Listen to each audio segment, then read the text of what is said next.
जय गौ माता, जय जवान, जय किसान। नमस्कार मित्रों, मारा फार्मનું નામ છે જય રામદેવ કૃપા પ્રાકૃતિક ફાર્મ। મારું ગામ ભીમગઢ, તાલુકો ચોટીલા, જિલ્લો સુરેન્દ્રનગર। મારો મોબાઈલ નંબર 9974400026 તો દર્શક મિત્રો, આપણે હાલ જોઈ રહ્યા છો આ બંસી ઘઉંનો પાક વાવેલો છે।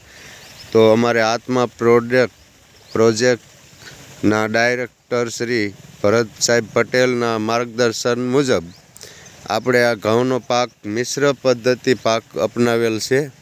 તો આમાં જોઈ રહ્યા છો આપ, મિશ્ર પાકમાં અમે આમાં ભરત પટેલ સાહેબના માર્ગદર્શન મુજબ જો આમાં સાથે ઘઉં સાથે રજકો વાવેલ છે અને સાથે સાથે મેથી પણ, અને 6 કિલો ચણા પણ આમાં નાખેલા છે। જોઈ રહ્યા છો રજકો છે। અને મિશ્ર પાક પદ્ધતિમાં રાઈ પણ છે થોડી, અને પાળીએ અમે સૂર્યમુખીના બીજ પણ વાવેલા છે। આપ જોઈ રહ્યા છો આ સૂરજમુખીના બીજ છે, અને ચણા પણ છે, અને પાળીએ અમે બટેટા પણ વાવેલા છે, જોકે ખાવા પૂરતા આપણે થઈ જાય છે। અને સાથે મેથી પણ વાવેલી છે, અને થોડું બધું વાવેલું છે। જોકે વરિયાળી આપણે પાળીએ વરિયાળી પણ છે। આપ જોઈ રહ્યા છો આ ચણા છે, આ વરિયાળી છે, અને મિત્રો જોઈ રહ્યા છો આ રજકો છે, અને સાથે મેથી પણ આમાં નાખેલી છે। આ મેથીનો છોડ છે। તો દર્શક મિત્રો, આપણે મિશ્ર પાક પદ્ધતિ અપનાવશું તો આમાં એકબીજાને પોષક તત્વો મળી રહેશે। જેમ કે મેથીના છોડમાં અને રજકાના છોડમાં એના મૂળમાં રાઇઝોબિયમ જે ગાંઠો આવે છે તે નાઇટ્રોજન છોડે છે। તો આપણા ઘઉંને નાઇટ્રોજનની જરૂર હોય તો નાઇટ્રોજન પૂરું પાડે છે। ચણામાં પણ નાઇટ્રોજન હોય છે। તો આવા દરેક મિશ્ર પાકમાં આપણે અપનાવશું તો એકબીજાને પોષક તત્વો મળશે, અને આપણા ઘઉંને સારું બેનિફિટ મળશે। તો ચાલો આપણે લાઈવ તમને બતાવવું। તો અમે અત્યારે આગલા પાણમાં જીવામૃત અને હરે કૃષ્ણ બેક્ટેરિયા આપ્યા હતા।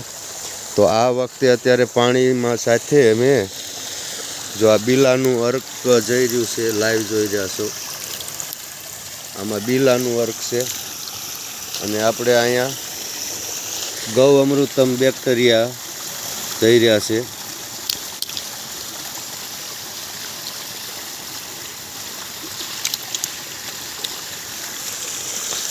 તો આપણે લાઈવ નળી ગોઠવેલી છે,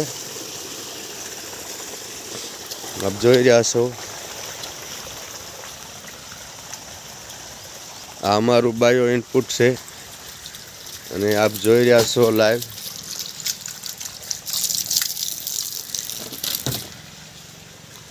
જો આ હરેક ગૌ અમૃતમ કૃપા બેક્ટેરિયા છે ગોપાલભાઈ સુતરિયાના, તે આપણે લાઈવ નળી ગોઠવી દીધેલી છે। તો અને આમાં બેરલ ખાલી થઈ ગયું હતું, અત્યારે પાણી ભરીને મૂક્યું, હમણાં ગોળ અને ગાયની સાઈસ ઉમેરવાની છે।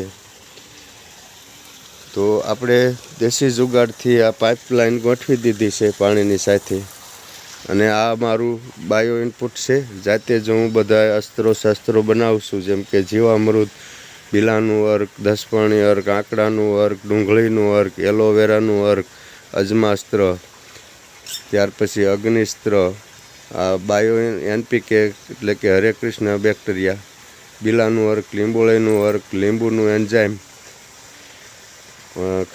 6 વર્ષની જૂની છાશ, પછી વેસ્ટ ડિકમ્પોઝર, ગૌ અમૃતમ બેક્ટેરિયા, અને આ અળસિયાનું ખાતર છે। તો દરેક વસ્તુ હું જાતે જ બનાવીને ખેતીમાં અપનાવું છું। ખર્ચ વગરની ખેતી એટલે કે ગાય આધારિત ખેતી કરી રહ્યો છું।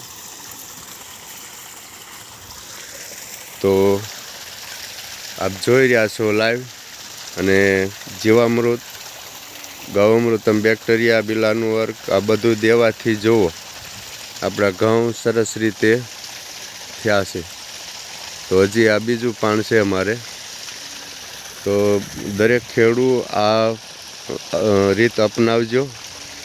આ ભરત પટેલ સાહેબના માર્ગદર્શન મુજબ અમે અપનાવેલા ખેતી દરેક ખેડૂત મિત્રો ધ્યાને લેજો. જય ગૌ માતા. અસ્તુ.